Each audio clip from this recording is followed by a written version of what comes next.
Hello friends, તમારું સ્વાગત છે મારી ચેનલ કુક વિથ બેલામાં. આજે આપણે બનાવીશું વણવાની ઝંઝટ વગર બનતી ઘઉંના લોટની મઠરી, જેને બનાવી ખૂબ જ ઇઝી છે. તો ચલો બનાવીએ. તો સૌથી પહેલાં મેં અહીંયા ઘઉંનો જે રોટલીનો લોટ આવે એ લઈ લીધો છે. હવે આપણે એમાં 4 ટીસ્પૂન જેટલો રવો એડ કરીશું. ઝીણો રવો છે આ. 2 ટેબલ સ્પૂન જેટલો આપણે ચણાનો લોટ એડ કરીશું. થોડી આપણે કસૂરી મેથી એડ કરવાની છે, અને જો તમારી પાસે કસૂરી મેથી ના હોય તો તમે ફ્રેશ મેથીનો પણ ઉપયોગ કરી શકો છો, અથવા તો મેથી ના નાખો તો બી ચાલે.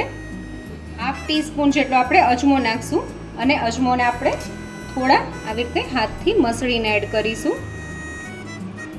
સ્વાદ અનુસાર આપણે મીઠું એડ કરીશું. હવે આપણે સૌથી પહેલાં ડ્રાય બધા ઇન્ગ્રેડિયન્ટ્સ છે એને મિક્સ કરી લેશું, અને હવે આપણે આમાં તેલનું મોણ દઈશું. આપણે આમાં મુઠ્ઠી પડતું મોણ દેવાનું છે.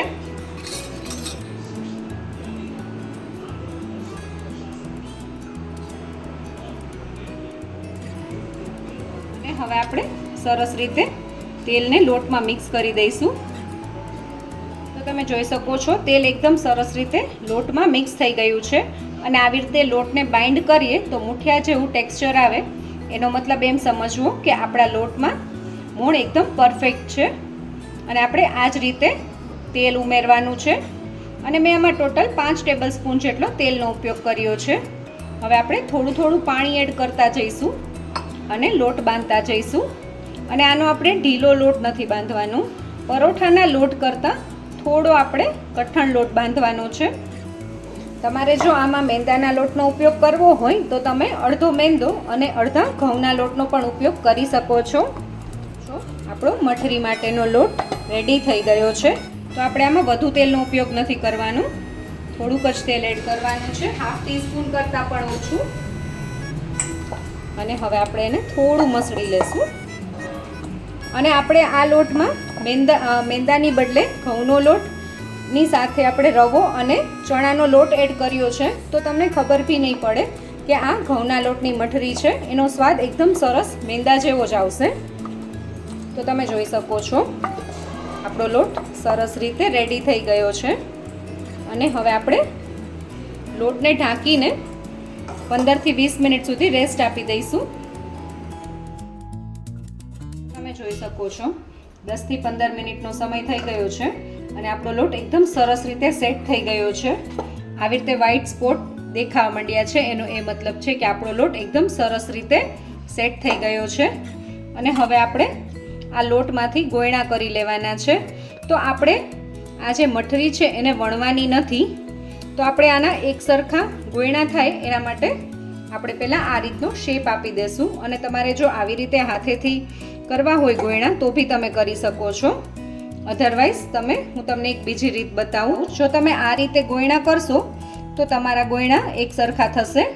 તો સૌથી પહેલાં આપણે આ રીતનો મુઠિયાનો શેપ આપી દેવાનો છે. હવે આવી રીતે ચપ્પુની મદદથી એક સરખા આપણે ગોયણા કરી લેશું, તો સમય બી આપણો ઓછો બગડશે, અને આપણી મઠરી પણ સેમ સાઇઝની થશે.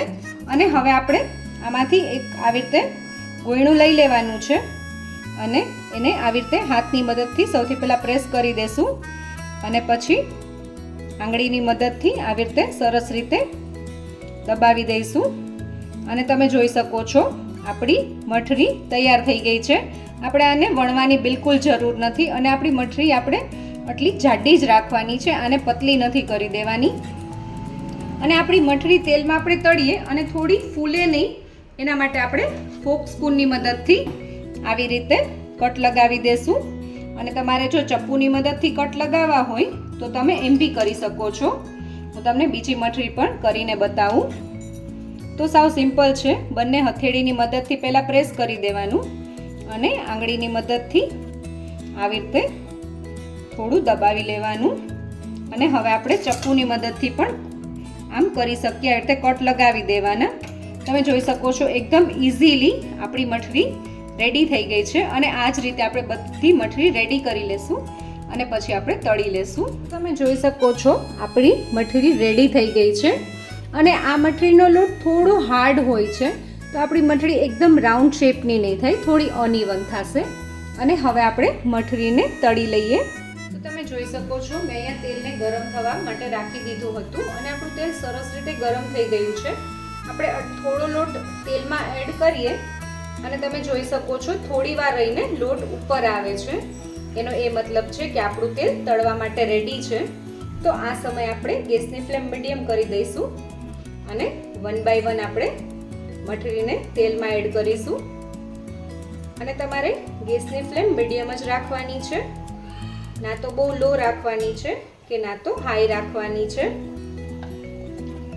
કેમ કે જો તમે લો ગેસની ફ્લેમ ઉપર મઠરીને તળશો તો તમારી મઠરી એકદમ તેલવાળી થશે અને હાઈ ગેસની ફ્લેમ ઉપર મઠરી કાચી રહેશે. તો તમારે એ વાતનું ખાસ ધ્યાન રાખવાનું છે કે મઠરીને આપણે મીડિયમ ગેસની ફ્લેમ ઉપર જ તળવાની છે.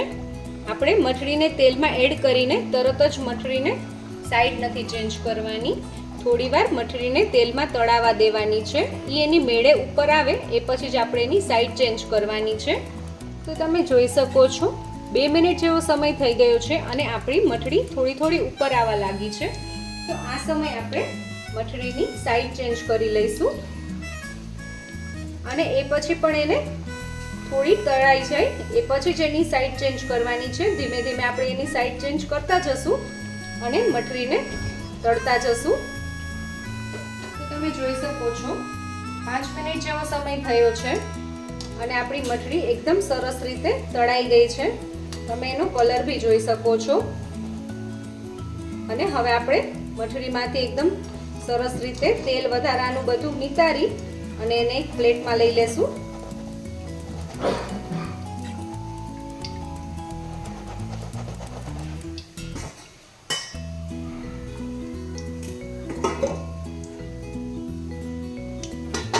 અને આ જ રીતે આપણે બાકીની મઠરી પણ તળી લેશું. તો તમે જોઈ શકો છો આપણી બધી મઠરી રેડી થઈ ગઈ છે. તો તૈયાર છે આપણી ઘઉંના લોટની મઠરી. આવા જ નવા વિડીયો જોવા માટે મારી ચેનલ કુક વિથ બેલાને સબસ્ક્રાઇબ કરો.